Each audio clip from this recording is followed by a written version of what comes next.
Welcome to our series, Moving America Forward.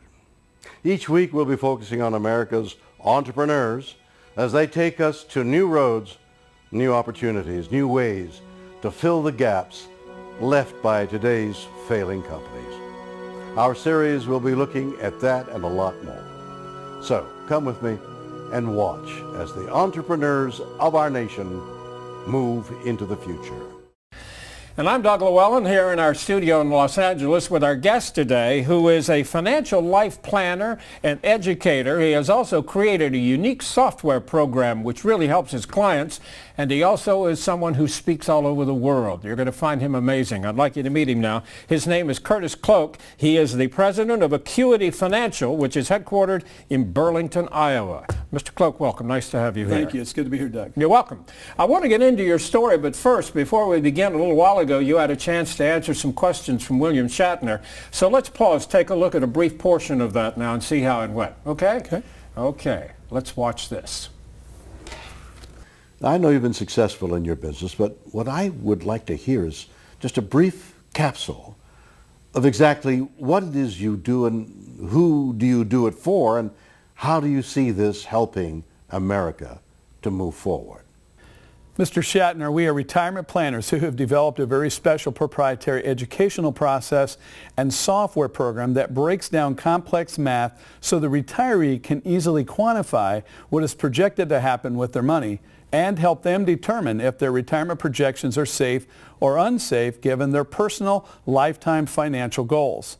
We not only manage money for our clients, but also teach other advisors through our certification programs while helping universities develop curriculum on this subject.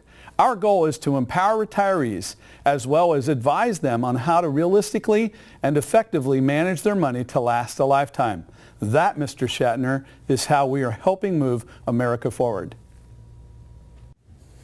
You know, that's pretty fascinating what you just said to Mr. Shatner. Did you set out in your career to do this, to be a financial planner? You know, I set out to be a financial planner, but not necessarily retirement. And it was actually my business clients who had encouraged me to actually expand my horizons because they wanted me to do the retirement planning. And so halfway through my career, I began to endeavor into the retirement space and not necessarily intending to. Well, you have certainly done it in a grand way. You have done so many different things in this whole field. You've started a number of different companies in the process, all wrapped around this real general area. Let me ask you a little bit about, number one, the clients that you primarily deal with now, yourself. What's the age that most of them come to you? You know, our average client is probably going to be between 55 and 65 years of age. Yeah. We also work with a much younger client group, as my son Joshua is my partner and works in the firm as well. But for the retirement aspect of things, we're probably 55 to 65 in that range. So, you know, we have a unique chart here. Let me bring this up and ask you to, because I know this is what you show your clients. And it really helps wake them up. So if the camera can get a picture on this, let's go through this and show me what this really means. Let's begin here. All right. So one of the things that we discovered a long time ago is clients don't respond well to a bunch of numbers and spreadsheets. Maybe engineers do, but not general clientele. And so we decided to build a dashboard, if you will, of 4 quadrants, and our process is to educate them on what each of those quadrants mean. So that first quadrant you pointed to there, Doug, represents the investment net worth. Everyone is concerned during the retirement projections, am I going to have enough? I mean, that's really the first fearful question they ask is, do I have enough not to run out? Here's what I'd like. Exactly. And all that measurement does is says, do you run out? And if you don't run out, if you have legacy goals to leave your surviving spouse and your children, or maybe charities some dollars, how much am I really going to leave? So that's what that gauge does. So the green line and the red line obviously define what they mean. So the first thing that we try to do is when we go through the discovery process and understand the movie that they're playing in their mind for retirement and what their resources are, which have a tax schematic to them. Once we frame that picture of what is, that becomes the red line. Once we understand what it is they're trying to accomplish and we apply prudent guidance to the retirement specifics, then we try to use our intellect to reallocate dollars to both income growth and legacy to make it better. And the green line represents adding our intellect and our experience to how to allocate those dollars. All right, let's talk about this, the withdrawal rate. What are we showing there? So in retirement, though there can be some debate on this issue, many of the practitioners that work in the retirement space believe there's a prudent guidance level as to what a safe withdrawal rate might be if someone never wants to have to vary how much income they're going to get in retirement. And so many years ago, a Nobel Peace Prize winner back in the 50s developed something called the 4% rule. And it was also around something called Monte Carlo simulation. Well, then what happened was people started to live longer and longer and longer, and we're seeing about a 2.45-year increase in America for both men and women. Every 12 years we sustain life. And so when the academics researched that question of the 4% rule, they found that it was really 3%. Wow. So we need to measure, not just at the beginning of retirement, but throughout retirement, what's the withdrawal rate against our total portfolio every year to maintain that movie that we're playing in our mind. And so we measure or we mark or whatever that withdrawal rate is that the consumer, the retiree says, this is what I want to project. And that's testing that withdrawal rate. Now come down here. That one is called reliability of income. And you'll notice that the purple marker is at the 100% mark.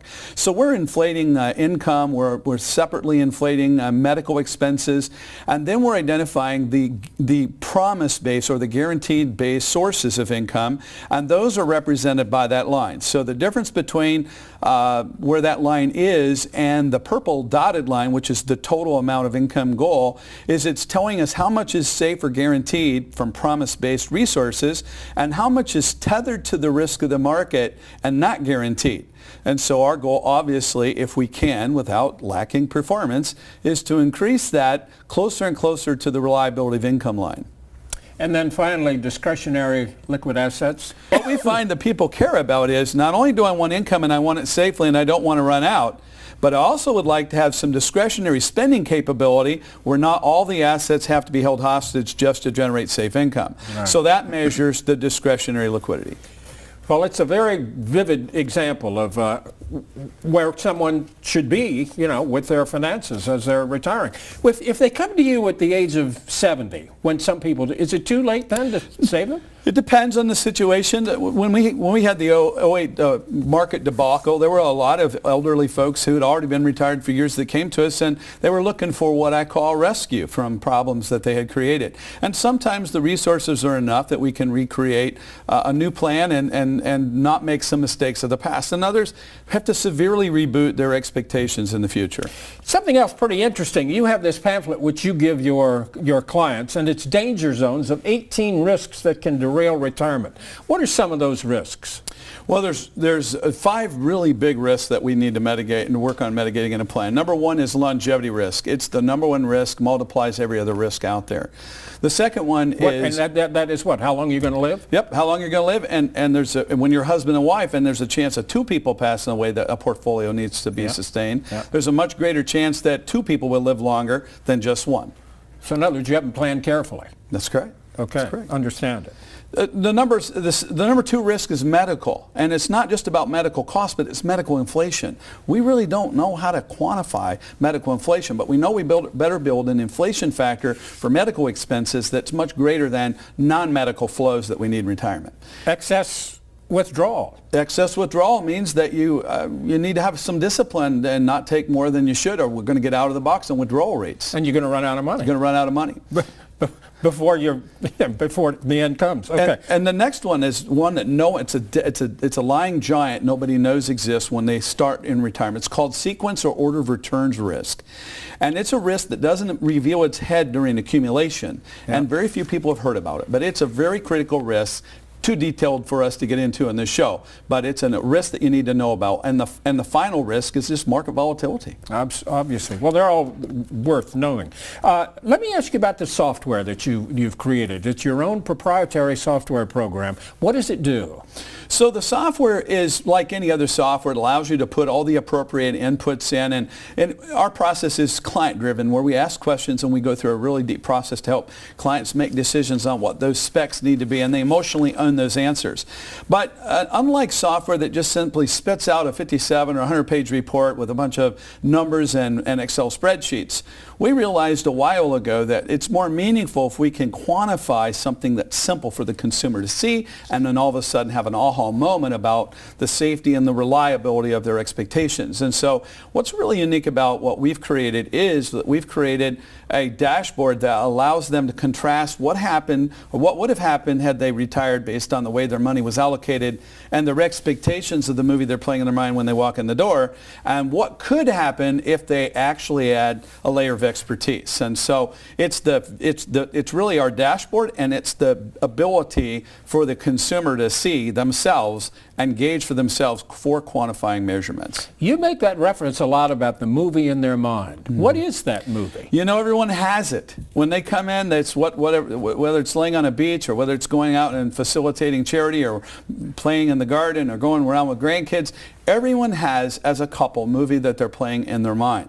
Unfortunately, I will tell you that about half the time, the resources that clients or pre-retirees have developed for that movie they're playing in their mind isn't enough to maintain that movie. And the other half probably could increase the movie if they wanted to, and many really aren't interested. It's their dream of what the future will be. Same thing. And so you better get a checkup to make sure that your expectations are in line with your resources. You represent clients all over the country, don't you? Yes, yes. Half of our clientele is outside of my state in Iowa, and we do that with the new technology that's available. We happen to use GoToMeeting, and we meet with clients via the screens on their computers from wherever they may be located. It could be in the bottom of their boat. It could be in their kitchen, wherever they may be. Yours is a remarkable story. You travel the world teaching and speaking. You teach at Texas Tech. What do you teach there? Obviously, finance. Yeah, so I've been invited a couple times to Texas Tech they have a master's program for financial planning, and I've done 2 times now an educational cruise to Mexico with all of the kids in that master's program, and I've been one of the instructors. I have had on occasion a couple times to go down and actually stand next to Harold Uvinsky and teach in his course down there, those students in that class. Well, it's a great story you tell, Curtis. Thank you so much for being here to tell us about it. Thank you.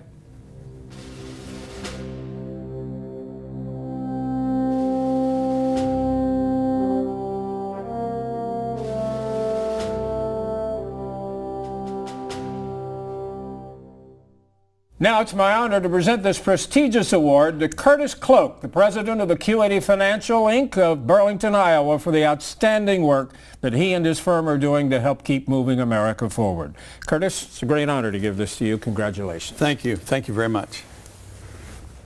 I'm William Shatner, and for all of us at Moving America Forward, thanks for watching.